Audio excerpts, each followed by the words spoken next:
on YouTube! I'm sorry, I cut it out myself.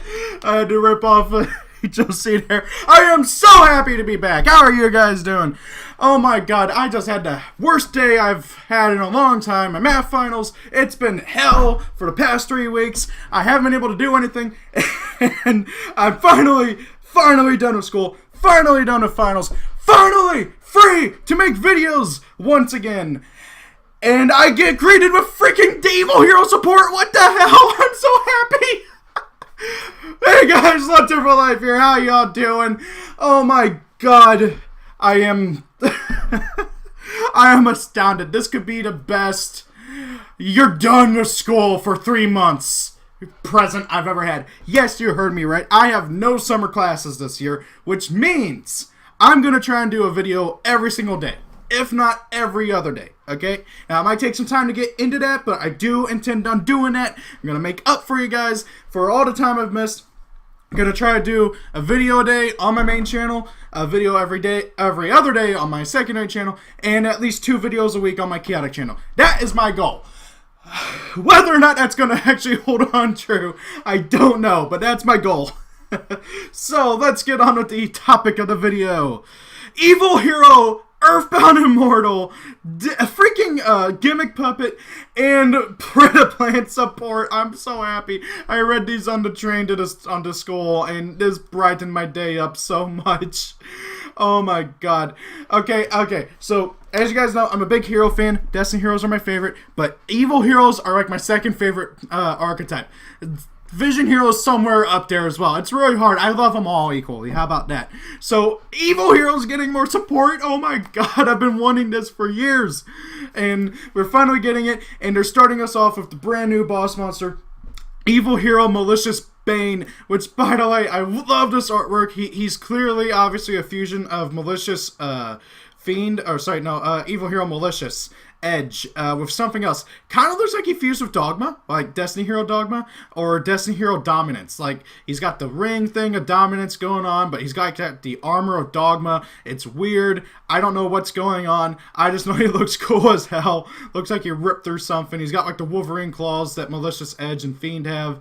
Oh my god, I'm in love with this artwork.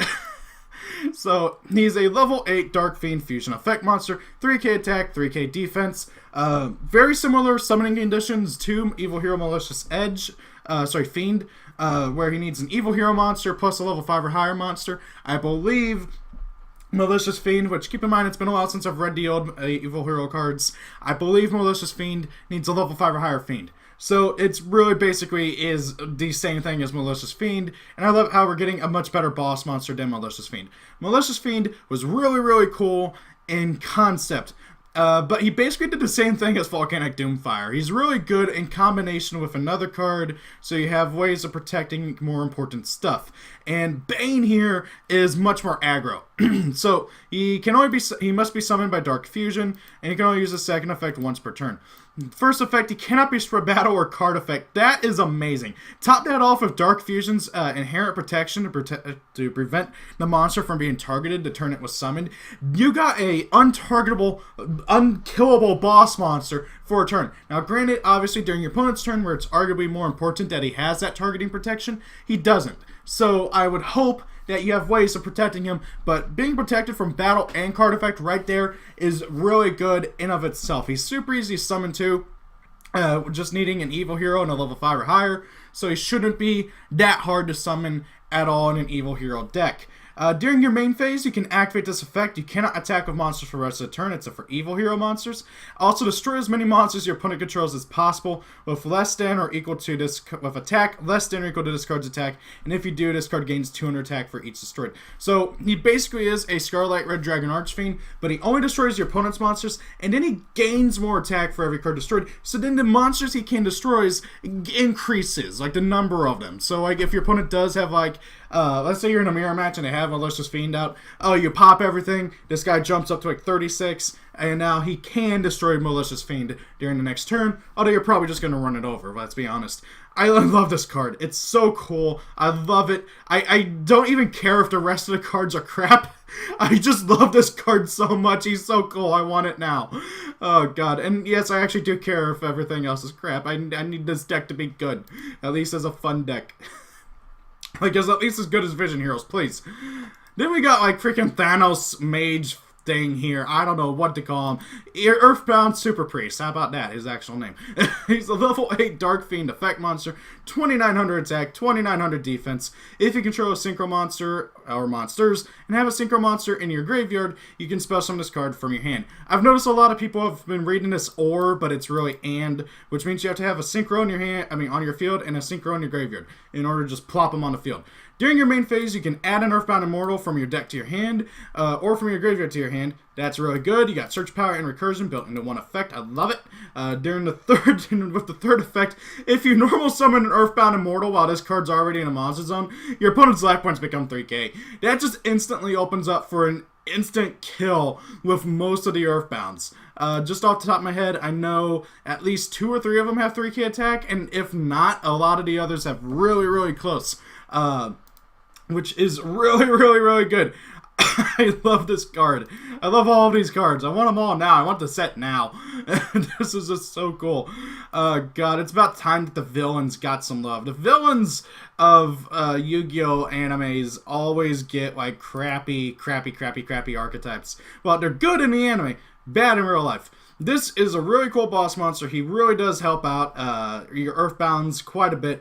My biggest issue right now is getting him onto the field. I think he's supposed to be intended to be used with the Sun and Moon Dragons and their whole archetype. The only thing is that the Sun and Moon Dragons are also an inherently like outdated deck. The archetype is slow as dirt and can really only theoretically summon one of the dragons per turn. I mean, granted, it's not that bad of a thing considering that freaking Master 4 is a thing, but I digress. It's still a really good card. I'm just going to go ahead and search Earthbound Immortals real quick because I'm curious as to which ones can do it. By the way, Konami, give us the Earthbound Servants from Arc V, please. Like, seriously, why have we not gotten them yet? I want to be able to Synchro and Fusion Summon at the same time, provided I have at least 2 Link arrows out, okay? Please. Okay, is this going to load? Thank you. I've been playing Seal Duels on here. It's kind of fun. So, let's see here. Earthbound. Come on. Let's go ahead and get rid of the anime cards. Here we go. So he can instant kill, he can get you down to 100, 200, 200, 500. She also burns though, and he can jump up to 3100. So yeah, all but what, 3 of the Earthbounds are able to, oh wait, no, 4. Okay, so yeah, only theoretically 3 of the Earthbounds can do it, and one of them needs to shuffle back your own cards into the deck to do it. So yeah, still, that's you're obviously going to be playing one of the 3k beaters. Maybe some of the others. It depends on what they do with the deck. It's going to be very, very interesting. Then we got Gimmick Puppets. Now, Gimmick Puppets got a random bit of support a while back with the Link Monster. The Link Monster is super, super good. This card, I'm not going to lie, I'm feeling very mixed on. So this is Gimmick Puppet Gigante's Doll. The first non-number Gimmick Puppet exceeds for the deck, by the way. And he's also the first not rank 8 or 9, being a rank 4 Dark Machine effect monster. 0 attack, 2000 defense, needs 2 level 4 Gimmick Puppet monsters. Not bad, really, I mean, for the deck. They actually even show, I forgot what his name, but he's the one that, like, he's basically a Marauding Captain. You normal summon him, you can summon another one from your hand. They also have the Scythe from Joker on him as well, and obviously the core body is made out of the Human Centipede one. So, anyways, Gigante's Doll. You can only use each effect once per turn.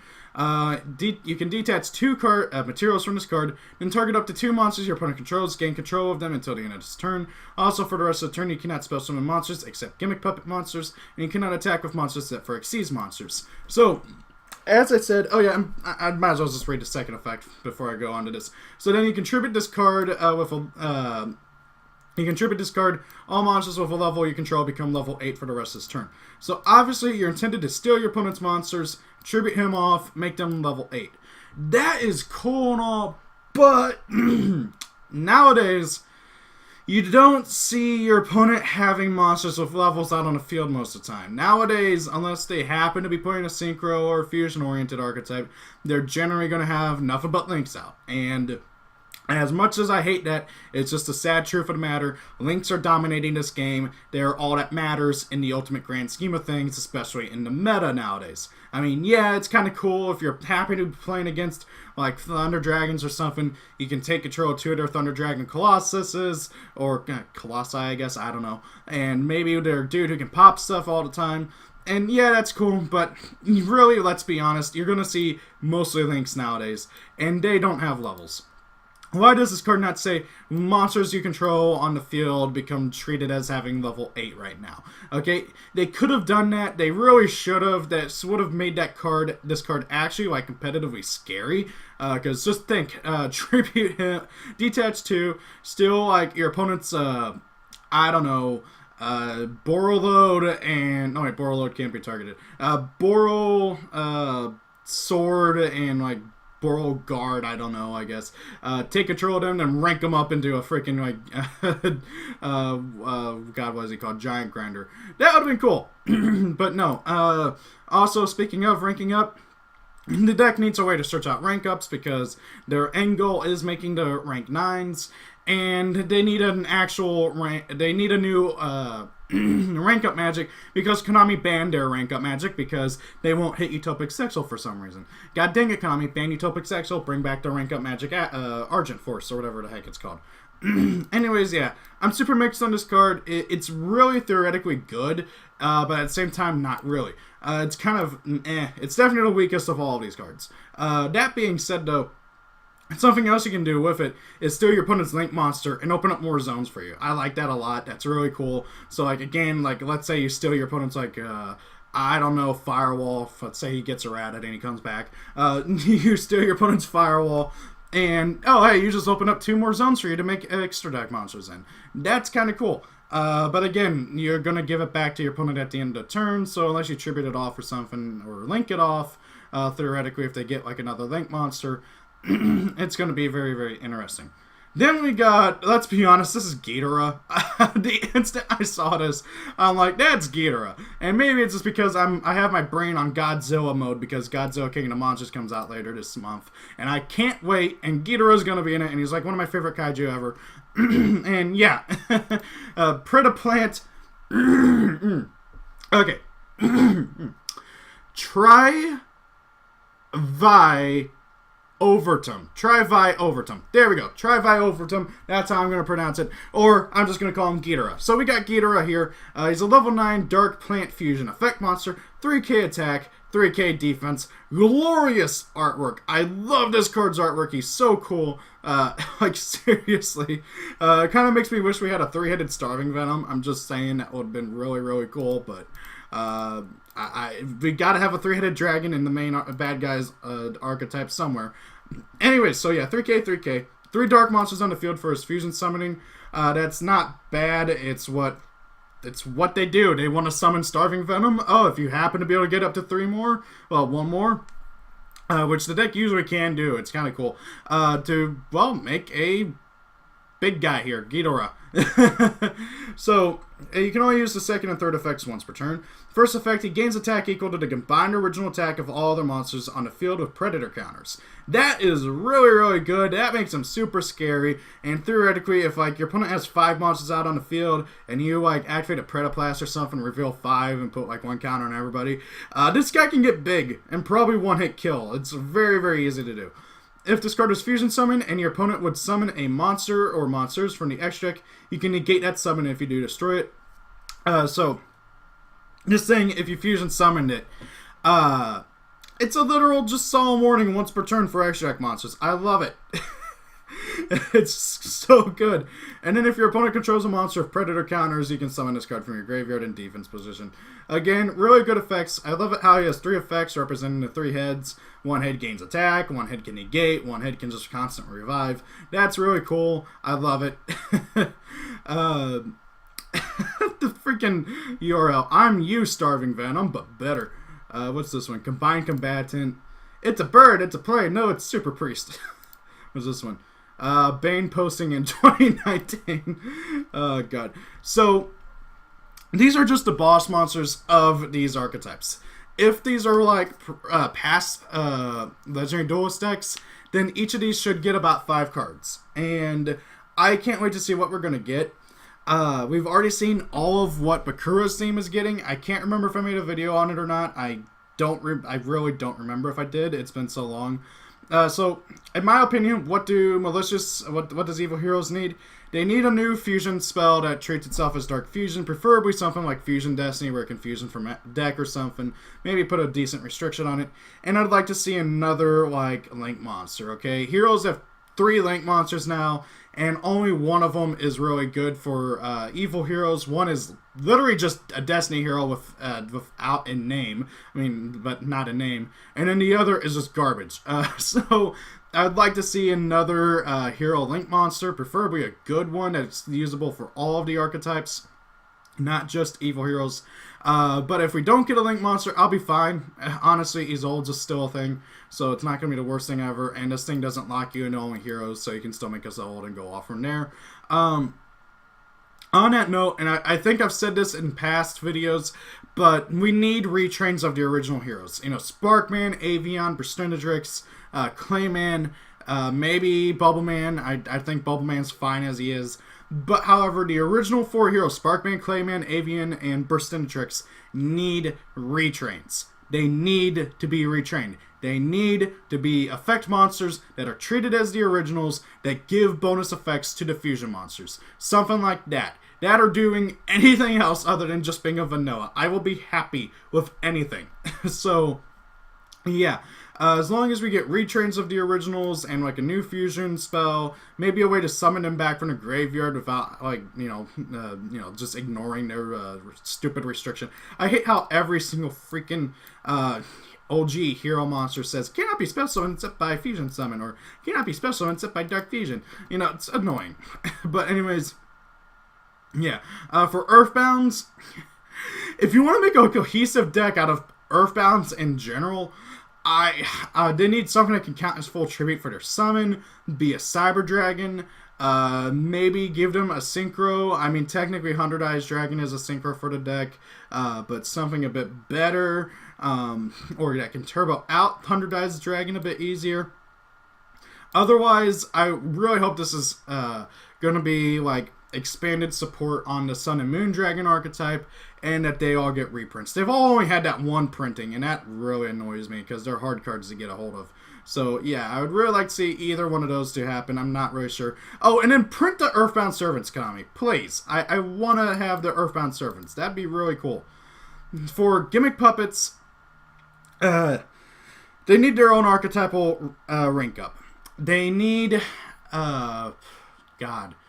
they need some better Xyz monsters, like, in all honesty. They got good offensive monsters, but they don't have any good defensive monsters. So, give them something that's a good defensive monster, maybe a negate or a quick once per turn pop, maybe both would be nice, something like that.